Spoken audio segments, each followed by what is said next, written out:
Hello friends, कैसे हैं आप सभी। हमारा ये वीडियो नंबर 4 है गवर्नमेंट बजट का। और जो हमारा टॉपिक चल रहा है वो चल रहा है कंपोनेंट ऑफ बजट, जिसमें दो तरह के कंपोनेंट हैं, एक तो बजटेड रिसीट और बजटेड एक्सपेंडिचर। तो हम सबसे पहले जो कवर कर रहे हैं वो कर रहे हैं बजटेड रिसीट्स। अब बजटेड रिसीट दो प्रकार की हैं हमारे पास में, एक तो रेवेन्यू रिसीट्स और एक कैपिटल रिसीट्स। हमने लास्ट दो वीडियो में रेवेन्यू रिसीट्स को खत्म कर दिया। रेवेन्यू रिसीट्स हम किसको कह रहे थे, जिससे ना तो कोई लायबिलिटी बढ़ती है और ना कोई एसेट्स कम होती है। ये दो प्रकार की थी, टैक्स रेवेन्यू रिसीट्स और non tax revenue receipts. Tax revenue receipts को हमने फर्दर डिवाइड करा था डायरेक्ट टैक्स और इनडायरेक्ट टैक्स। डायरेक्ट टैक्स में हमने क्या देखा था, levy plus burden on same person, levy plus burden on another person. ठीक, अब हम बात करते हैं इसमें, अच्छा दूसरे में देखी थी नॉन टैक्स रेवेन्यू रिसीट्स। ठीक, तो जो हमारी रिसीट्स टैक्स से नहीं होती है वो हमारी नॉन टैक्स होती है। आज इस पर्टिकुलर वीडियो में जो हम बात कर रहे हैं वो हम बात करेंगे कैपिटल रिसीट्स की। अब कैपिटल रिसीट्स के लिए मैंने देखो क्या लिखा है यहाँ पर, कैपिटल रिसीट्स जिनसे या तो लायबिलिटी इंक्रीज होती है या असेट्स हमारी डिक्रीज होती हैं। ठीक, मैंने लिखा भी है capital receipts are those receipts which either increase in liability और रिड्यूस इन असेट्स।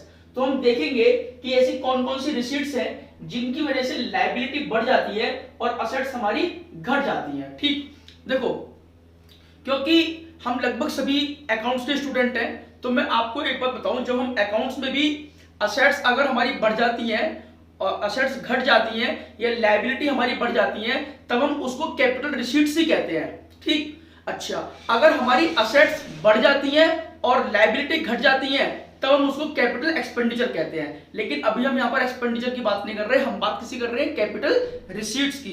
तो कैपिटल रिसीट्स जिससे कोई असेट्स कम हो जाए या लायबिलिटी बढ़ जाए वो है।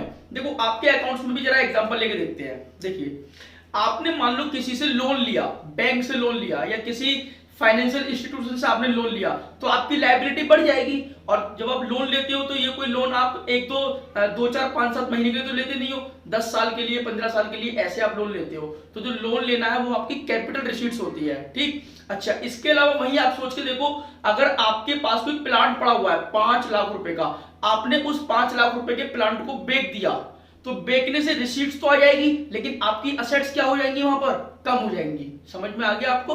तो अगर कोई भी अपनी असेट्स आप बेच देते हो तो हमारे पास वहां पर पैसा तो आ जाता है, रिसीट तो हमारी हो रही है, लेकिन कैसी रिसीट्स हो रही है, हमारी असेट्स कम हो रही है, तो ये हमारी कैपिटल रिसीट्स है। ठीक है ना, क्योंकि प्लांट बेचने का हमारा बिजनेस तो है नहीं, जो रेवेन्यू रिसीट बन जाएगी वो क्या है, हमारी कैपिटल रिसीट्स है। तो गवर्नमेंट बजट के हम कंटेक्स्ट में देखते हैं कि कैपिटल रिसीट्स क्या होती है। देखो जरा, हम कह रहे थे या तो लायबिलिटी इंक्रीज हो जाए या आपकी असेट्स घट जाए, तो हम कहेंगे कि वो हमारी कैपिटल रिसीट्स है। अच्छा अब लायबिलिटी कैसे इंक्रीज होगी, हमें उसके लिए उधार लेना पड़ेगा, हमें बोरोइंग करनी पड़ेगी।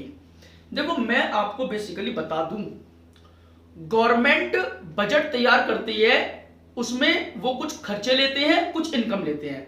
मेनली अच्छी बात ये होती है कि हमारे कुछ रेवेन्यू एक्सपेंडिचर जो होते हैं, साल भर के जो खर्चे होते हैं, उनको हम अपने रेवेन्यू रिसीट से ही पूरा करें। यानी कि हमारे पास टैक्स इतना आ जाए कि हम सारे खर्चों को पूरा कर लें। देखो बड़ी सीधी सी बात है, मैं छोटा सा एग्जांपल लेता हूं आपके अपने घर का।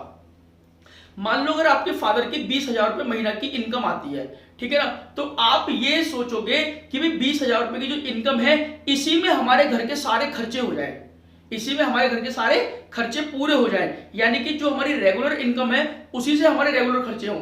लेकिन जरा सोच के देखो, अगर मान लो आपका किसी वजह से मन कर आया गाड़ी लेने का, यानी कि आप एक कैपिटल एक्सपेंडिचर करना चाहते हैं, तो गाड़ी लेने के लिए आपको जो 20,000 रुपए महीना सैलरी मिलती है, हो सकता है वो सफिशिएंट ना पड़े, तो उसके लिए हो सकता है या तो गाड़ी आपको किस्तों पर लेनी पड़े, या आपके पास सेविंग्स पड़ी हुई हो आप वहां से लो, तो सेविंग को बेचना पड़ेगा आपको उसके लिए, या फिर आप कहीं से उधार पैसे लेकर के गाड़ी खरीदोगे। तो कुल मिला के बात यह है, जब हमारे पास खर्चे ज्यादा होते हैं और हमारी रिसीट्स कम होती हैं तब हमें उधार लेना पड़ता है। मान लो हम अपने महीने के खर्चों के अलावा कोई एक बड़ा खर्चा करना चाहते हैं, कोई कैपिटल एक्सपेंडिचर करना चाहते हैं, गाड़ी खरीदना चाहते हैं, तो हमें गाड़ी खरीदने के लिए हमारी जो रेवेन्यू रिसीट्स हैं वो सफिशिएंट नहीं पड़ेंगी, हमें उसके लिए कहीं ना कहीं से उधार पैसा लेना पड़ेगा, या हमें वो गाड़ी ही इंस्टॉलमेंट पे लेनी पड़ेगी, यानी कि बैंक के थ्रू हमें उसकी पेमेंट करानी पड़ेगी, हमें वो गाड़ी फाइनेंस करानी पड़ेगी। बात ठीक है ना? बिल्कुल वैसे ही गवर्नमेंट का होता है। देखो गवर्नमेंट के दो प्रकार के खर्चे होते हैं, रेवेन्यू एक्सपेंडिचर और कैपिटल एक्सपेंडिचर। हम नेक्स्ट वीडियो में पढ़ेंगे उनको। रेवेन्यू एक्सपेंडिचर को पूरा करने के लिए जो रेवेन्यू रिसीट्स होती हैं उनसे हम उनको पूरा करते हैं। लेकिन अगर मान लो गवर्नमेंट बहुत ज्यादा डेवलपमेंट करना चाहती है, नई क्या नाम है, कोई एयरपोर्ट बनाना चाहती है, या गवर्नमेंट नए ट्रैक्स बनाना चाहती है, या नए ब्रिज बनाना चाहती है, या नए रोड बनाना चाहती है, तो गवर्नमेंट बहुत ज्यादा कैपिटल एक्सपेंडिचर करना चाहती है। अब कैपिटल एक्सपेंडिचर करने के लिए हो सकता है कि जो हमारी रेवेन्यू रिसीट्स है, यानी कि जो हमारी टैक्स की इनकम है, वो सफिशिएंट ना पड़े। तो इसका मतलब हमें उधार पैसा लेना पड़ेगा, हमें लोन लेना पड़ेगा, हमें बोरोइंग लेनी पड़ेगी। तो जब हम बोरोइंग लेंगे तो बोरोइंग कोई गवर्नमेंट 2, 4, 5 महीने की तो लेगी नहीं, वो लेगी 10 साल के लिए, 15 साल के लिए, 20 सालों के लिए। तो जब गवर्नमेंट लोन लेती है तो इसका मतलब वो एक हमारी कैपिटल रिसीट्स होती है, लंबे समय के लिए हम लोन लेते हैं। ठीक, अब हम ये लोन लेते किससे, हम ये बोरोइंग करते किससे हैं? या तो हम जनरल पब्लिक से, आपके और मेरे जैसे लोगों से भी गवर्नमेंट पैसा उठा लेती है उधार। फ्रॉम आरबीआई, भाई सबका सहारा कौन? आरबीआई। तो आरबीआई, अभी देखो जरा, आरबीआई ने भी पैकेज घोषित किया था लॉकडाउन के दौर में, तो आरबीआई से पैसा ले सकती है उधार गवर्नमेंट, या फिर रेस्ट ऑफ द वर्ल्ड, यानी कि जो हमारी इंटरनेशनल मॉनेटरी जो हमारी संस्था है, या वर्ल्ड बैंक, या कोई अदर कंट्री, हम यूएसए, यूके वगैरह से भी क्या नाम है, बोरोइंग्स ले सकते हैं। तो गवर्नमेंट को अगर कैपिटल एक्सपेंडिचर करने हैं तो कैपिटल रिसीट्स लेनी पड़ेंगी, और कैपिटल रिसीट्स या तो बोरोइंग के थ्रू, यानी कि जनरल पब्लिक से, आरबीआई से, और rest of the world, IMF जैसी संस्थाएं हैं, वर्ल्ड बैंक है, या अदर कंट्रीज, यूएसए और यूके से हम बोरोइंग्स ले लेते हैं। तो ये तो कोई ज्यादा बड़ी बात है नहीं। अच्छा तो अगर हम बोरोइंग लेते हैं तो हमारी लायबिलिटी इंक्रीज कर जाती है। अब दूसरी तरफ हम बात करते हैं रिड्यूसिंग असेट्स। अब देखो जरा, असेट्स कैसे कम होंगी? रिकवरी ऑफ लोन और अदर कैपिटल रिसीट्स। तो पहले मैं अदर कैपिटल रिसीट्स की आपसे बात करता हूं। कौन कौन सी और रिसीट्स होती हैं जिसकी वजह से असेट्स कम हो सकती है? गवर्नमेंट के पास कोई जमीन पड़ी हुई है, गवर्नमेंट की बहुत सारी प्रॉपर्टी पड़ी हुई है, गवर्नमेंट उनको सेल आउट कर दिया। जब हमने अपनी लैंड को सेल आउट कर दिया तो इसका मतलब हमारे पास पैसा आ जाएगा, हमारे पास पैसा आ जाएगा, लेकिन लैंड तो हमारी कम हो जाएगी। जब लैंड हमारी कम हो जाएगी तो इसका मतलब हमारी असेट्स क्या हो रही है? कम हो रही है। पैसा तो आ गया, कैपिटल रिसीट हो गई वो हमारी, लेकिन असेट्स हमारी कम हो गई। तो अगर हम कोई अपनी प्रॉपर्टी बेच रहे हैं तो असेट्स हमारी कम होंगी, और जो रिसीट होंगी वो कैसी होंगी? कैपिटल रिसीट्स होंगी। तो सेल ऑफ लैंड या डिसइन्वेस्टमेंट। अब ये डिसइन्वेस्टमेंट क्या है? देखो अपने घर का एग्जांपल लो आप, बहुत छोटा सा। मान लो आपने पापा जी की कुछ सेविंग्स है, तो आपने उसमें से सपोज दैट 1 लाख रुपए गोल्ड में इन्वेस्ट कर दिया। मान लो आज गोल्ड आपने खरीदा और उसका रेट है 40,000 रुपए का। ठीक, अब आप मुझे ये बताओ, जब भी हम किसी चीज में इन्वेस्ट करते हैं, गोल्ड में आपने इन्वेस्ट करा, मान लो आपने 5-7 लाख रुपए गोल्ड लेकर रख लिया 40,000 रुपए के भाव से, तो आप क्या सोच के गोल्ड खरीदते हो कि भाई ये गोल्ड हमने खरीद लिया, अब इसके रेट बढ़ते रहेंगे, और जब रेट इसके बढ़ते रहेंगे तो जब ये महंगा हो जाएगा तब इसको बेच देंगे अच्छा मुनाफा लेकर के, ऐसे तो सोचते हो। अच्छा, या फिर आप उसको कब बेचोगे? 2 परिस्थितियां और हो सकती हैं। देखो, हो सकता है कि आपने गोल्ड खरीद रखा है, लेकिन आपने ये सोच के गोल्ड खरीदा था कि भाई जब कभी जरूरत पड़ेगी हमें पैसे की तो हम इस गोल्ड को बेच देंगे और अपनी उस जरूरत को पूरा कर लेंगे। ठीक वैसे ही गवर्नमेंट भी करती है। गवर्नमेंट को अगर कहीं मान लो बहुत ज्यादा कैपिटल एक्सपेंडिचर करना है, ब्रिजेस बनाने हैं, रोड कंस्ट्रक्शन करने हैं, या फिर गवर्नमेंट को अत्याधुनिक कोई हमें मिसाइलें खरीदनी है, या फिर हमें लड़ाकू विमान, जो हमारे जैसे आजकल गवर्नमेंट डिफेंस में बहुत ज्यादा इन्वेस्टमेंट कर रही है, तो उन चीजों के लिए भी तो गवर्नमेंट को पैसा चाहिए। तो गवर्नमेंट वो पैसा कहां से लाएगी? तो हो सकता है वो अपनी कुछ ऐसी इन्वेस्टमेंट को डिसइन्वेस्टमेंट कर दे। डिसइन्वेस्टमेंट का मतलब उनको बेच दे वापस से, तो वहां से भी गवर्नमेंट को पैसा जनरेट होता है। ठीक है ना? तो हम ये कह रहे हैं कि गवर्नमेंट अपनी असेट्स को बेच सकती है और असेट्स बेच के पैसा ले सकती है। जैसे आप गोल्ड को बेच दोगे, तो गोल्ड आप कब बेचोगे? या तो आप जरूरत पड़ने पर कि भाई चलो हमें आज घर में शादी है तो चलो गोल्ड बेच करके पैसा ले लेते हैं, या हमें मकान बनाना है तब हमने गोल्ड बेच दिया तो वहां से पैसा ले लिया। हम इस तरीके की इन्वेस्टमेंट करते हैं। या फिर हो सकता है कि उसके गोल्ड के रेट 40,000 रुपए में आपने खरीदा था और उसके रेट क्या जा रहे हैं? डाउन जा रहे हैं, नीचे जा रहे हैं, 38,000, 37,000। तो आप सोचोगे भी घाटा हो जाएगा, इसको बेच देते हैं। तो कई बार घाटा होने पर भी किसी इन्वेस्टमेंट में अगर हमें घाटा दिखाई दे रहा है, हम तब भी उसको बेच देते हैं। तो गवर्नमेंट या तो कोई इन्वेस्टमेंट करने के लिए अपनी असेट्स को बेच देती हैं, या कई बार, ध्यान से, गवर्नमेंट ने अपनी जिन कंपनियों में पैसा लगा रखा होता है, गवर्नमेंट ने जिन पब्लिक सेक्टर को खोल रखा होता है, उन पब्लिक सेक्टर में अपनी इन्वेस्टमेंट को कम कर देती है गवर्नमेंट। उस पब्लिक सेक्टर में जो उनकी अपनी शेयर होल्डिंग होती है उसको डिसइन्वेस्टमेंट कर लेती है, यानी कि अपने शेयर्स किसी और को बेच देती है। अपने हिस्से के शेयर, जो पब्लिक सेक्टर कंपनी में गवर्नमेंट का शेयर लगा हुआ है, वो किसी और को, किसी प्राइवेट प्लेयर को बेच देना, तो उसको भी हम डिसइन्वेस्टमेंट करना बोलते हैं। ठीक है ना। जैसे कि मैंने यहाँ एग्जांपल लिखे हैं, देखो, government dispose it's holding in public sector unit, जैसे कि एयर इंडिया, आजकल ये बड़ा चर्चित विषय है, अरुण जेटली जी इसको लेके आए थे कि भाई एयर इंडिया बहुत घाटे में चल रही है, 50,000 करोड़ का उसमें घाटा है। तो एयर इंडिया के जो शेयर हैं वो प्राइवेट लोगों को बेच दो, यानी कि एयर इंडिया एक गवर्नमेंट की जो एयरलाइन है उसको प्राइवेट कंपनी को बेचना चाह रहे हैं। तो करीब 76% शेयर गवर्नमेंट उसमें से अपना बेचना चाह रही है, ताकि जितनी भी मैनेजमेंट की जो पावर है वो प्राइवेट कंपनियों के हाथ में चली जाए।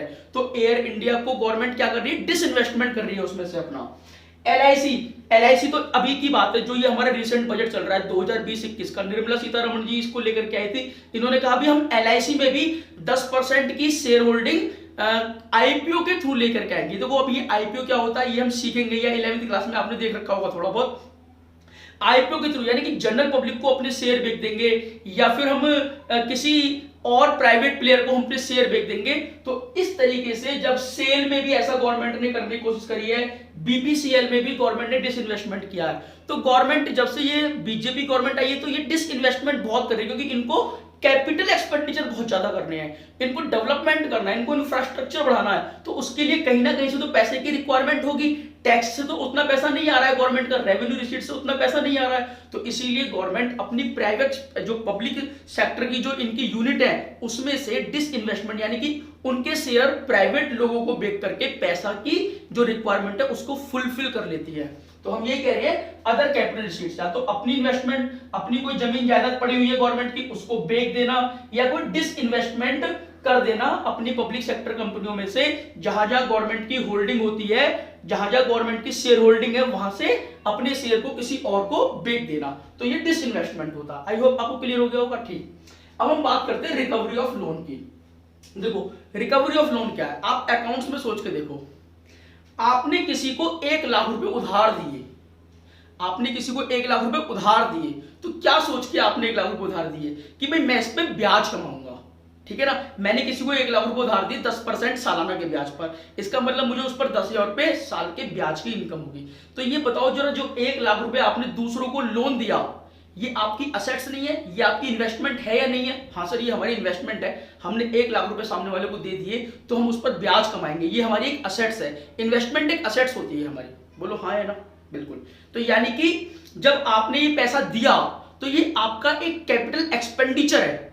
आपने 1 लाख रुपए जब दिए तो ये कैपिटल एक्सपेंडिचर है, लेकिन हम बात किसी कर रहे हैं, कैपिटल रिसीट की हम बात कर रहे हैं। अब जरा सोच के देखो, जब 1 साल बाद 2 साल बाद जब उस लोन का टाइम पूरा हो जाएगा तो वो लोन आपको वापस मिलेगा। जब वो लोन आपको वापस मिलेगा तो आपकी एसेट्स कम नहीं हो जाएगी, लोन की रिकवरी हो गई, आपकी एसेट्स कम हो गई। तो ये क्या है, हमारी कैपिटल रिसीट है, ये हमारी, समझ में आ गई? अगर हमने किसी को लोन दे रखा है और उस लोन की रिकवरी हो जाए तो ये हमारी कैपिटल रिसीट्स होती है। ठीक, अब गवर्नमेंट को देखो जरा, गवर्नमेंट क्या करती है। मान लो रिकवरी ऑफ लोन में लिखा है loan offers are the assets. जब आप लोन ऑफर करते हो, जब यानी कि मैंने 1 लाख रुपए का लोन दिया तो ये मेरे लिए क्या है, assets of the government. Accordingly recovery of loan, जब आप लोन वापस ले लोगे तो cause A reduction in assets of the government, तो उससे हमारी असेट्स कम हो जाएगी।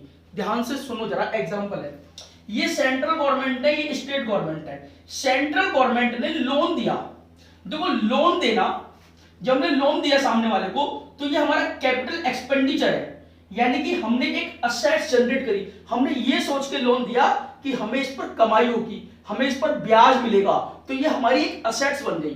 ठीक, कैपिटल एक्सपेंडिचर तो है बट ये हमारी असेट्स है, जब हमने लोन दिया इनको, जब दिया।